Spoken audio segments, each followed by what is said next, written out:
आपण हे दृश्य पाहतोय प्रयागराज मधली ही दृश्य आहेत आणि प्रयागराज मध्ये आता पंतप्रधान नरेंद्र मोदी दाखल झालेले आहेत।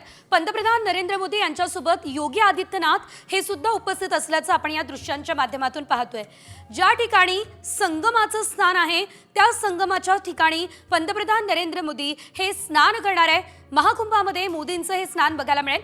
144 वर्षांनंतर महाकुंभचा हा योग जो आहे तो जुळून आलेला आहे। प्रयागराज या ठिकाणी हा महाकुंभ होतोय आणि त्या पार्श्वभूमीवरती आता सर्व तयारीचा आढावा सुद्धा याआधी घेण्यात आलेला होता आणि आता योगी आदित्यनाथ संपूर्ण माहिती या महाकुंभासंदर्भातली देत असताना दिसतंय। अधिकचे अपडेट या संदर्भात आमचे प्रतिनिधी प्रमोद जगताप देत आहे। प्रमोद, एकंदरीत जर आपण बघितलं तर पंतप्रधान नरेंद्र मोदी शाही स्नान करणार असल्याचं कळतंय। अवघे काही दिवस आता या महाकुंभाचे शिल्लक राहिले आहे। सविस्तर माहिती या संदर्भात। आज सेजल पंतप्रधान नरेंद्र मोदी हे प्रयागराजला काही वेळापूर्वी पोहोचलेले आहेत आणि प्रयागराजचा जो पवित्र त्रिवेणी संगम आहे त्या त्रिवेणी संगमावरती देखील पंतप्रधान पोहोचलेच असल्याचं आपल्याला दृश्यांमधून बघायला मिळते।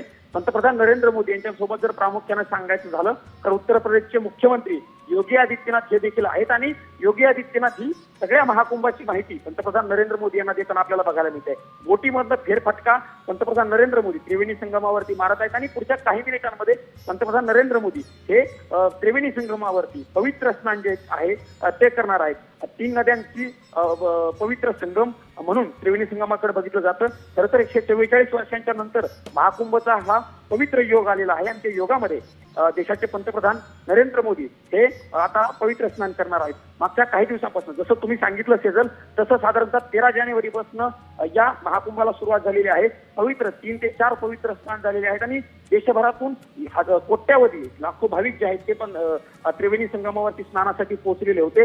अनेक मोठे अधिकारी असतील, अनेक राजकारणी असतील, या सगळ्यांनी त्रिवेणी संगमावरती जाऊन पवित्र स्नान केलेलं होतं आणि त्यानंतर आज देशाचे पंतप्रधान नरेंद्र मोदी हे देखील पवित्र स्नानासाठी पोहोचलेले आहेत। शेजल जर सांगायचं झालं तर काही वेळामध्ये पंतप्रधानांचं स्नान झाल्याच्या नंतर जी माहिती मिळते त्या माहितीनुसार साधू संत आणि जे महंत त्या ठिकाणी प्रयागराजमध्ये आलेले आहेत त्या प्रयागराजमधील महंतांची देखील संवाद पंतप्रधान नरेंद्र मोदी साधू शकतात। त्यांच्यासोबत ते संवाद साधून महाकुंभाची माहिती देखील त्यांच्याकडनं घेतील।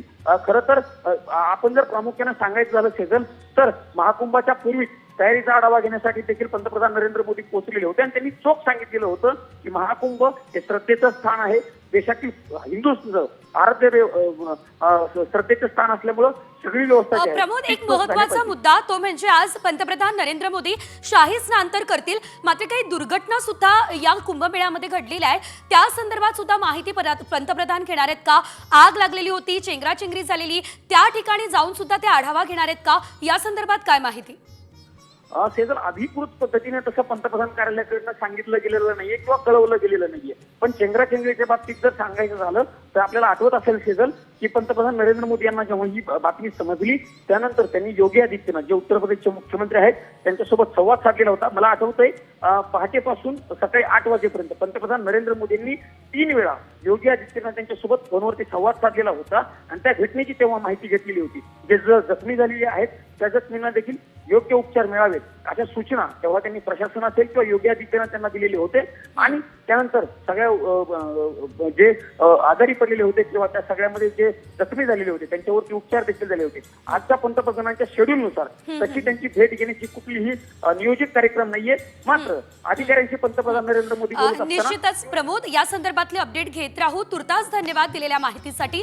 तर आपण पाहतोय पंतप्रधान नरेंद्र मोदी हे महाकुंभ मेळ्यामध्ये पोहोचलेले आहेत आणि या ठिकाणी आपण जर बघितलं तर ते शाही स्नान करणार आहेत।